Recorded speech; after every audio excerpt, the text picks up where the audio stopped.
Now we are going for the numericals based on energy of SHM. Okay, तो क्या क्या फॉर्मूले हमने कलेक्ट किए, चलो फटाफट बताओ। काइनेटिक एनर्जी का फॉर्मूला क्या बना है जो पार्टिकल SHM करता है? Half m omega square A square minus X square. Potential energy का फॉर्मूला क्या बना है? Half m omega square X square. और टोटल एनर्जी का फॉर्मूला क्या बनाया? Half m omega square A square. So बहुत ज्यादा सिंपल फॉर्मूले है, आपको फॉर्मूले याद रखने। Now will go for solving numericals. तो चलो इजी न्यूमेरिकल से कुछ है नहीं ज्यादा इतना। आपके सामने देखो जो न्यूमेरिकल आया है, क्या लिखा है? एक पार्टिकल है, SHM कर रहा है और उसका मास दिया हुआ है 200 ग्राम। कितना मास दिया है? 200 ग्राम। फटक से कन्वर्ट मत करो, पहले हमेशा अच्छे से पढ़ने का पूरे क्वेश्चन को। पहला तो हमेशा आपका ये होना चाहिए कि हम पूरा क्वेश्चन पहले पढ़ लेंगे, फिर देखेंगे क्या क्या करना है। तो डेटा लिख दे भाई, मास कितना है? 200 ग्राम। और पार्टिकल की टोटल एनर्जी दी है 10⁻² जूल। कितना एनर्जी दिया है? 10⁻² जूल। हमें फाइंड करना है maximum velocity, that is Vmax, and हमें फाइंड करना है time period, okay, if amplitude is 7 centimetre. Okay, क्यों भाई? बहुत सिंपल सा चीज है, बहुत बहुत सिंपल सा चीज है। Vmax और टाइम पीरियड निकालना है।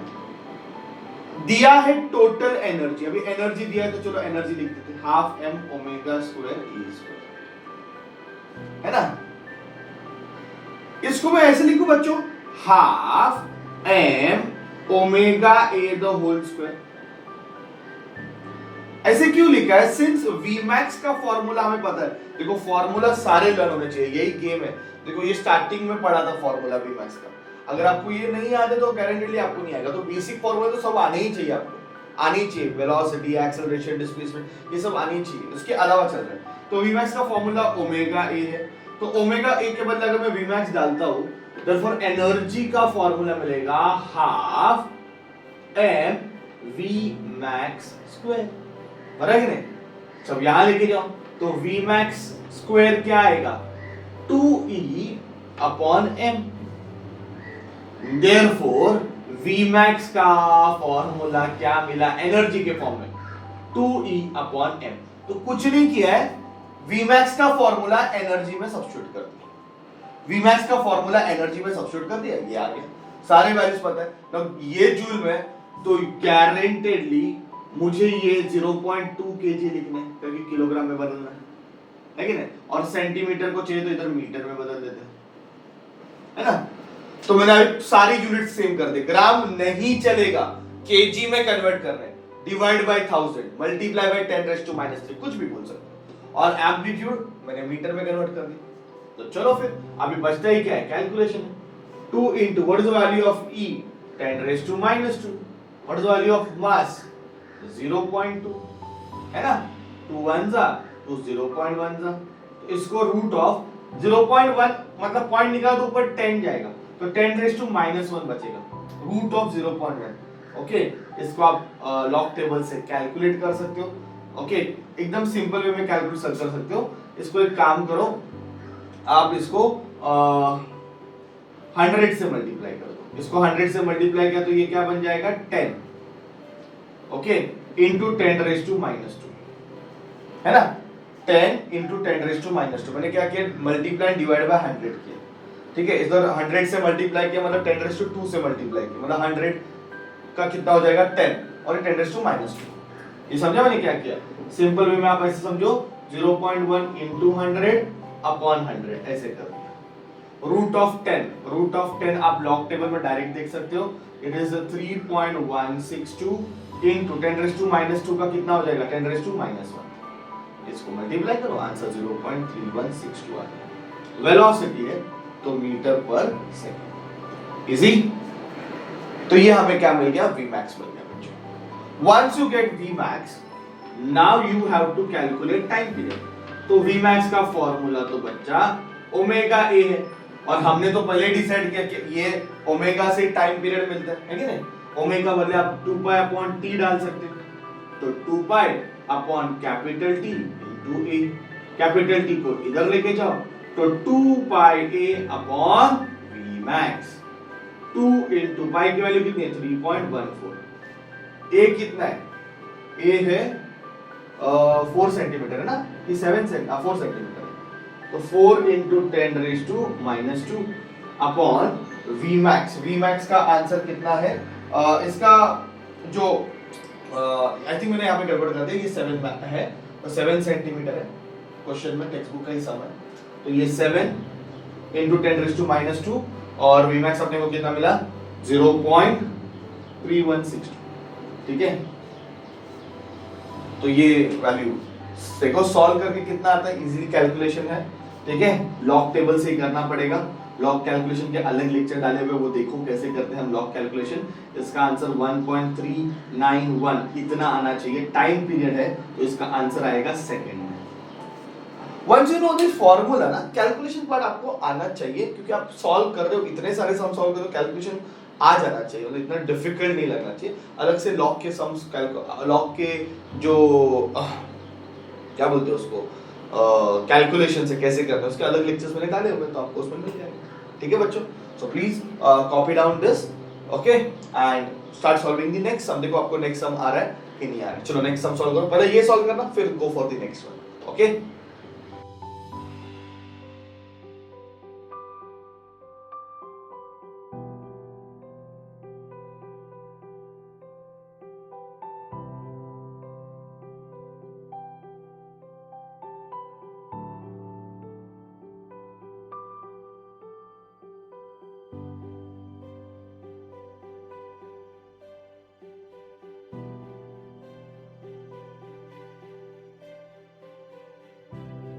let us go for the sum. I hope this is very easy sum, बहुत easy calculation भी था, इसका concept भी easy था। पोटेंशियल एनर्जी आपको दिया है समय, ओके, पोटेंशियल एनर्जी दिया हुआ है 0.1 pi square x square joule, ऐसे दिया है, कंफ्यूज नहीं होना, पोटेंशियल एनर्जी दे दिया है। और मास दिया है 20 ग्राम, एक पार्टिकल का मास दिया है 20 ग्राम। चलो कन्वर्ट कैसे करते हैं ग्राम को केजी में बच्चों, मल्टीप्लाई बाय 10⁻⁻3, तो मास को हम किस में कन्वर्ट कर देंगे, केजी में। हमें फ्रीक्वेंसी फाइंड करना है, फ्रीक्वेंसी का सिंबल हमने n रखा है, you can write f also, up to you, okay, कुछ n लिखते हैं, कुछ f लिखते हैं, है कि नहीं, अपने ऊपर है। तो चलो पोटेंशियल एनर्जी दिया है, मास दिया है और फ्रीक्वेंसी फाइंड करना है। अभी मुझे बताओ, अगर पोटेंशियल एनर्जी दिया है तो आप काइनेटिक एनर्जी का फार्मूला यूज करोगे? नहीं ना यार, पोटेंशियल एनर्जी दिया तो पोटेंशियल एनर्जी का फार्मूला यूज करेंगे। तो let us start, half m omega square x square. क्या दिया पोटेंशियल एनर्जी का formula, 0.1 pi square x square is equal to half m omega square x square. मैंने potential energy की value substitute कर दी। सबसे पहले तो भाई ये x निकल जाएगा, ओके, तो मुझे बताओ ओमेगा स्क्वायर क्या आएगा, ओमेगा स्क्वायर आएगा 2 into 0.1 into pi square, 2 into 0.1 into pi square upon मास को मैं लिखता हूं m। ठीक है, तो 2 यहां पे चला गया इंटू 0.1 पाई स्क्वायर अपॉन मास को मैंने क्या लिख दिया, m बच्चों लोग। ठीक है, तो ये मैंने लिख दिया। अभी सारे मास की वैल्यू पता है, सारी वैल्यू पता है, हमें क्या करना है, हमें ओमेगा फाइंड करना है। क्या फाइंड करना है, ओमेगा। तो omega square is 2 into 0.1 into 3.14 the whole square. नहीं, अभी एक काम करते हैं, कैंसिल हो जाएगा, ये कैंसिल हो जाएगा, ये कैंसिल हो जाएगा, क्योंकि फ्रीक्वेंसी ओमेगा के बदले 2 पाई n डाल दो, है ना, ओमेगा के बदले क्या, अल्टीमेटली अपने को फ्रीक्वेंसी चाहिए, तो ओमेगा के बदले 2 पाई n डाल दो, है ना, ये तो पता है ना, ओमेगा का वैल्यू 2 पाई n है या फिर 2 पाई अपॉन t, ये फार्मूला तो फेमस है, तो वो वाला फार्मूला यहां पे यूज किया, is equal to 2 into 0.1 into pi square upon mass की वैल्यू कितनी दी है, 20 इंटू 10⁻⁻3। ओके, इसको कैसे लिखेंगे, 4 पाई स्क्वायर n स्क्वायर। भाई 2 1 जा 2 10 जा, 10 को अगर 10⁻⁻3 से मल्टीप्लाई करोगे तो 10⁻⁻2 हो जाएगा। तो इसको 0.1 इंटू पाई स्क्वायर इंटू 10⁻⁻2 ऊपर जाएगा तो 10⁻+2 हो जाएगा। चलो भाई पाई स्क्वायर कैंसिल कर दो, तो n स्क्वायर की वैल्यू क्या आएगी, इसको मल्टीप्लाई करो, ये 100 है इंटू 0.1, ये 10 हो जाता है अपॉन 4, तो n की वैल्यू क्या आ जाएगी, √10/2, है ना। 4 का रूट तो अपने को पता है, √10 अभी लास्ट समय अपने देखा था 3.162, मुझे तो लर्न है, आप भी लर्न कर लो, अपॉन 2। तो इसका आंसर आएगा 1 पॉइंट कितना आ रहा है बच्चों, 1.581 हर्ट्ज, इतना आंसर आना चाहिए। यूनिट याद रखो बच्चों हर्ट्ज से। देखो आपको आंसर आया क्या, कुछ नहीं किया था, पोटेंशियल एनर्जी दिया था तो पोटेंशियल एनर्जी का फॉर्मूला लिखा, पोटेंशियल एनर्जी में वैल्यू 5 सब्स्टिट्यूट कर दिया, x वैसे भी फुकड़ में कैंसिल हो गया, ओमेगा किस फॉर्म में लिखा, क्योंकि फ्रीक्वेंसी ओमेगा से ही मिलेगा, क्योंकि फ्रीक्वेंसी का फॉर्मूला ओमेगा का वैल्यू क्या है 2/n, तो वहां से ही फ्रीक्वेंसी मिलने वाला है, तो वैल्यू यहां पे सब्स्टिट्यूट कर दिया, पाई पे फुकड़ में कैंसिल हो गया, काफी कैलकुलेशन इजी हो गया, आंसर हमें आ गया। मैंने पहले ही बोला कैलकुलेशन बहुत इजी है ये सब, ठीक है। चलो एक काम करो, let's go for the next sum. देखो वो सम आपको आ रहा है, पहले ये सॉल्व करो, रॉन्ग हुआ है तो, and go for the next sum. और जब मैं बोलता हूं सॉल्व करना है तो आप सॉल्व करो, क्योंकि टारगेट है फुल आउट ऑफ मार्क्स आना चाहिए। तो पहले पॉज करो वीडियो, पूरा क्वेश्चन अच्छे से लिख लो, सॉल्व करो एंड विल गेट। क्वेश्चन में कभी-कभी मैंने बोला कि सिंबल्स की प्रॉब्लम्स होते हैं, पर कोई इसका प्रॉब्लम नहीं है, प्लेन सम्स भी होते हैं, आप उसको आराम से लिख सकते हो, सारे टेक्स्ट बुक के सम्स, ठीक है। चलो स्टार्ट करो नेक्स्ट सम करने के लिए, ठीक है।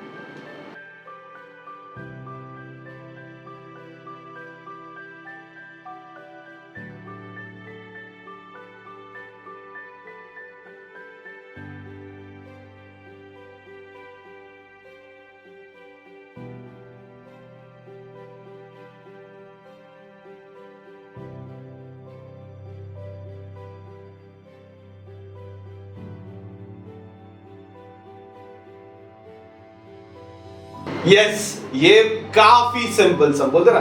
और सबसे इंपॉर्टेंट चीज बताओ कि ये सारे सम, मतलब ये टाइप के सम ज्यादा एग्जाम में पूछते हैं, तो this was a very simple some. Amplitude दिया था और पूछा कि at what distance from mean position से कौन से डिस्टेंस पे kinetic energy 3 times potential energy. Okay, what is given to you? Amplitude is given to you, and the question was at what distance from mean position?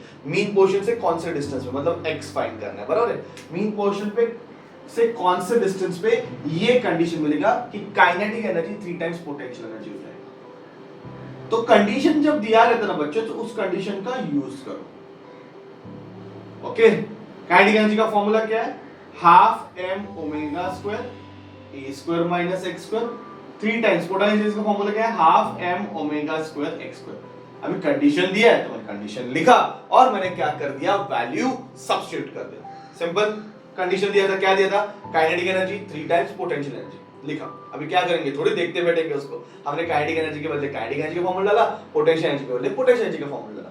अब क्या, ये देखो ये cancel हो गया, तो हमें मिला क्या, व्हाट विल गेट, यहां से मिलेगा a square minus x square, बराबर है बच्चों, और यहां पे मिलेगा 3x स्क्वायर।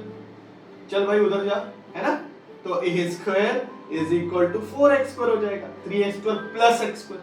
तो x स्क्वायर की वैल्यू क्या आएगी, a स्क्वायर बाय 4, a की वैल्यू कितनी है 8, तो 8 का स्क्वायर कितना होता है बच्चा, 64/4, है ना। तो x स्क्वायर की वैल्यू कितनी हो जाएगी, 16, 64/4 इज 16, तो x की वैल्यू कितनी हो जाएगी, 4 सेंटीमीटर। इजी। तो ऐसे क्वेश्चंस आते हैं, मैं तो बोलता हूं ये वाले क्वेश्चंस ज्यादा इंपॉर्टेंट है। अगर एग्जाम में, चलो ये सम तो खत्म हो गया, अगर एग्जाम में ऐसे क्वेश्चन आया कि at what distance kinetic energy is equal to potential energy, कौन से डिस्टेंस पे काइनेटिक एनर्जी और पोटेंशियल एनर्जी सेम हो जाएगा। किसी को पता रहेगा तो डायरेक्ट बोल सकते हैं, otherwise we can solve it directly. Kinetic energy, ये कंडीशन है, तो इधर काइनेटिक एनर्जी का फॉर्मूला डालें, half m omega square a square minus x square, potential energy का formula half m omega square x square, ये कैंसिल हो गया, तो a square minus x square हो जाएगा तो प्लस x स्क्वायर आ जाएगा, तो ये x square plus x square 2x square, तो x स्क्वायर के बदले a स्क्वायर बाय 2, तो x के बदले a बाय √2 आया कि आंसर, तो a बाय √2 पे kinetic energy is equal to क्या हो जाएगा, पोटेंशियल एनर्जी हो जाएगा। कहीं देखा ही आपने, देखा है कि मैंने बोला था मैं प्रूव करूंगा, ये मैंने लास्ट लेक्चर में जो ग्राफ बताया था ना, उस ग्राफ पे मैंने ड्रॉ किया था, देखो x is equal to a by √2, ठीक है। इस पॉइंट पे काइनेटिक एनर्जी किसको इक्वल हो जाता है, पोटेंशियल एनर्जी को। या फिर कभी-कभी फ्रैक्शन वाले सम आते हैं, सपोज x की वैल्यू दी है 1/3 ऑफ एम्पलीट्यूड, ओके, x की वैल्यू दी है 1/3 ऑफ एम्पलीट्यूड, कि ये डिस्टेंस पे what is the fraction of total energy, fraction of total energy, kinetic energy और टोटल एनर्जी का फ्रैक्शन पूछेंगे। या फिर पोटेंशियल एनर्जी और टोटल एनर्जी का फ्रैक्शन पूछेंगे। ये सारे सब मैंने दिए हुए हैं, आप जाके चेक कर सकते हो। तो x = 1/√3 ऑफ a पे kinetic energy upon total energy का रेशियो क्या है, potential energy upon total energy का रेशियो। तो क्या है, kinetic energy upon total energy का रेशियो फाइंड करना है। तो काइनेटिक एनर्जी के बदले half m omega square a square minus x square डाल दो, और टोटल एनर्जी के बदले half m omega square a square डाल दो।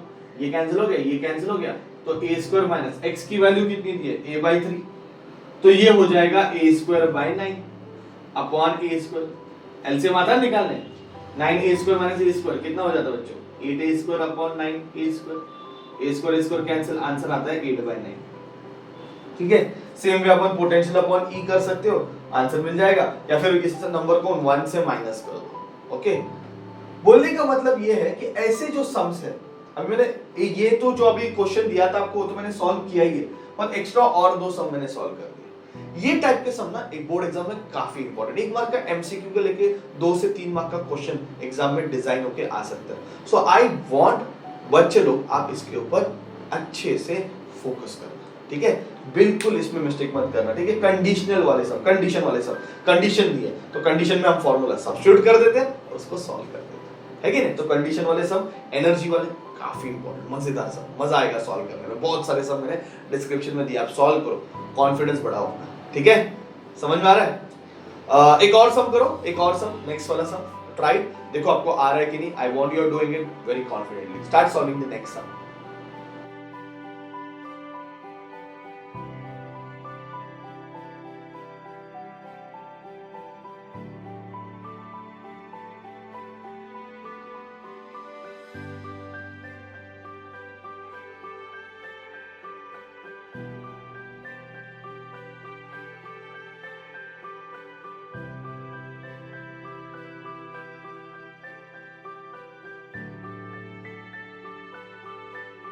Yes, students.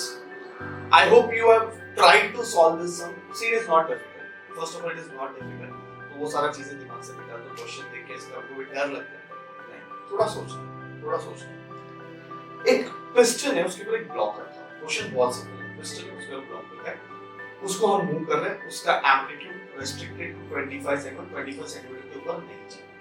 तो मैक्सिमम 25 सेंटीमीटर अगर एम्पलीट्यूड रहेगा तो उसका कितने हम ऐसे वाइब्रेशन, बोलते ना, कितने ऐसे अपन वाइब्रेशन फ्रीक्वेंसी कर सकते हैं ताकि ब्लॉक पिस्टन के साथ कांटेक्ट लॉस ना हो, ब्लॉक पिस्टन के साथ कांटेक्ट लॉस ना करे, मतलब ब्लॉक और पिस्टन दोनों चिपके हुए हैं हमेशा।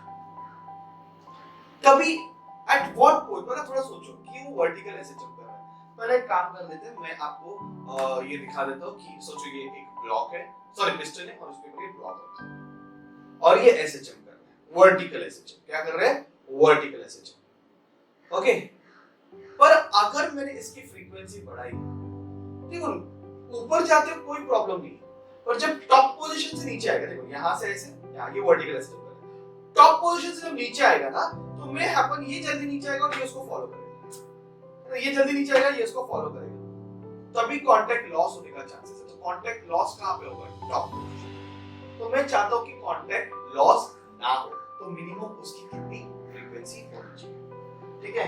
तो मैं ऐसे लिखूं, एक तो बात हमें समझ में आएगी कि टॉप पोजीशन पे चल रहे हैं, eight top position, okay, that is top extreme position, ना, टॉप एक्सट्रीम पोजीशन। अब मुझे बताओ टॉप पोजीशन पे चांसेस है कि नहीं कि वो सेपरेट हो जाए, और मैं चाहता हूं कि वो सेपरेट ना हो, सेपरेट ना हो, तो उसकी मैक्सिमम कितनी फ्रीक्वेंसी होनी चाहिए, 25 सेंटीमीटर एम्पलीट्यूड के लिए मैक्सिमम कितनी, अभी सेपरेट हो रहा है कि नहीं, देखो दोनों चिपके हुए, और अगर मैंने इसकी फ्रीक्वेंसी बढ़ा दी तो एक पॉइंट ऐसा आएगा कि ये फटक से नीचे आएगा और ये फॉलो करेगा उसको, तो टॉप पोजीशन पे सेपरेट होने का चांसेस बहुत ज्यादा, ठीक है। तो टॉप पोजीशन पे सेपरेट हो सकते हैं, तो इतना तो मुझे पता चला। अभी ब्लॉक का वेट नीचे की तरफ है, ब्लॉक का मास m है, तो ब्लॉक का वेट कितना रहेगा, m, और टॉप पोजीशन पे फोर्स भी क्या रहता है, मैक्सिमम, ठीक है। तो वेट जब फोर्स को इक्वल रहेगा तो वो सेपरेट नहीं होगा, तो F मैक्स, ठीक है, दैट इज अ कंडीशन। तो सेपरेट ना हो तो वेट किसके बराबर होना चाहिए, F मैक्स। तो weight is equal to F max क्या है, m omega square a, okay. F max को आप kx लिख सकते हो, माइनस नहीं लिखने का, kx, k के बदले आपने क्या डाला m ओमेगा स्क्वायर। m और m कैंसिल हो गया, हमें फ्रीक्वेंसी ओमेगा से मिलेगी, मानते हो क्यों बच्चों? तो ओमेगा, क्योंकि देखो ओमेगा इज 2 बाय n, तो ओमेगा स्क्वायर को हम क्या लिख सकते हैं g बाय a। तो ओमेगा को क्या लिख सकते हैं root of g by a। तो ओमेगा को क्या लिख सकते हैं root of g। What is the value of g? g is let us say 9.8 है ना। नहीं अपन ओमेगा क्यों फाइंड कर रहे हैं, हमें क्या चाहिए फ्रीक्वेंसी चाहिए ना। तो ओमेगा के बदले हम क्या डाल सकते हैं 2 बाय n। तो 2 by n is equal to root of g by a है ना। तो फ्रीक्वेंसी कितनी हो जाएगी 1/2 by root of g by a। देखो ये फार्मूला है, अच्छा formula 1/2 into 3.14 root of what is the value of g? g is 9.8 और ये 25 सेंटीमीटर है, सेंटीमीटर को मीटर में बदल। ठीक है, अभी ये 1/2 into 3.14 into root of 9.8 upon इसको हम लिख सकते हैं 5 into 10 raised to minus 1। अभी 5 2s are 10, 5 2s are कितना है 10 और ये 10 और 10 raised to minus 1 चला गया, मानते हो? 5 into 2 10 तो चला गया 9.8 है ना, इसका आंसर अप्रोक्सीमेटली 3.14 याद है। और नीचे डिनोमिनेटर में भी 3.14, तो इसकी फ्रीक्वेंसी 1 हर्ट्ज होनी चाहिए। कितनी होनी चाहिए 1 हर्ट्ज अप्रोक्सीमेटली है, एक्यूरेटली आप लॉग टेबल से निकाल सकते हो। और रूट ऑफ 98 मतलब 3.14 है कि नहीं, और ये ऑलरेडी 3.14 तो 3.14 अपॉन 3.41 हर्ट्ज एग्जैक्ट। अगर आपको लॉग से कैलकुलेट करोगे तो आपको ये आंसर आएगा 1.007 हर्ट्ज। ठीक है, परफेक्ट। अगर आपको आंसर चाहिए तो ये आंसर आएगा अप्रोक्सीमेटली, ये आंसर है। ठीक है, इजी है कि नहीं? देखो ये बहुत इंपॉर्टेंट है कि ये होने कहां वाला है, सेपरेशन होने की तरफ है। तो टॉप मोस्ट पोजीशन पे होता है, टॉप मोस्ट पोजीशन पे तो नीचे आने वाला है। ओके, पिस्टन जल्दी नीचे आएगा, ब्लॉक उसको फॉलो करेगा। ठीक है, तो टॉप मोस्ट पोजीशन पे वेट क्या है mg और फोर्स क्या, मतलब फोर्स नीचे की तरफ ही लगेगा, मीन पोजीशन है ना। अगर ये पिस्टन है और ये वेट है, ये मीन पोजीशन है, ये टॉप मोस्ट पोजीशन है, तो F is equal to kx, ये तो नीचे की तरफ है और उस तरफ तो कौन रहता है वेट ही रहता है mg, तो kx is equal to mg ऐसा हम लिख सकते हैं। तो सबको सॉल्व करें। अभी energy per unit mass find करना है, इसलिए ये सब ये टाइप में डाला हुआ है, energy per unit mass find करना है। तो ठीक है, एनर्जी का फार्मूला क्या है half m omega square e square. m को इधर लिखो, एनर्जी पर यूनिट मास क्या रहेगा half omega square e square. अभी मुझे बताओ सारे वैल्यूज पता है अपने को, है कि नहीं? ओमेगा का वैल्यू क्या है root of g by substitute कर दो यहां पे, तो ये एनर्जी पर यूनिट मास क्या मिलेगा यहां पे। अगर मैं root of g by a डालूंगा तो आंसर आएगा half into g by a into a square, बराबर है? ओमेगा की value root of g by a यहां पे सब्स्टिट्यूट कर दूं, बच्चों a कैंसिल हो गया, तो आंसर क्या आएगा half into g into a। तो हाफ 9.8 ले लो, 10 ले लो, जो आपको लेना है, इनटू a का वैल्यू आपको कितना दिया है 25 सेंटीमीटर, सेंटीमीटर को मीटर में बदल दो, मल्टीप्लाई बाय 10 रेज़ टू -2। इसको कैलकुलेट करो, 2 1 जा 2 4.9 जा, सिर्फ मल्टीप्लाई करना है, आपको आंसर आ जाएगा समवेयर अराउंड 1.25 जूल पर केजी, ऐसा आंसर आ जाएगा। यूनिट देखो क्या एनर्जी पर मास है ना, तो जूल पर केजी ऐसा आंसर आना चाहिए। देखो आपको ये आंसर आ रहा है नहीं आ रहा, आप इसको 10 ले लोगे ना तो ये 5 into 25 is 125, 125 into 10 raised to minus 2 is 1.25। Orally भी सॉल्व होता है, कुछ लॉग भी करने का जरूरत नहीं। ठीक है, तो ये टेक्स्ट बुक के सारे सम्स हमने सॉल्व कर दिए, बहुत इजी सम्स थे और बहुत कैलकुलेशन भी काफी इजी था। I hope you will gain confidence by solving more sums on this which is given in the description. So please start solving, gain your confidence, मजा करो। ठीक है, थैंक यू वेरी मच।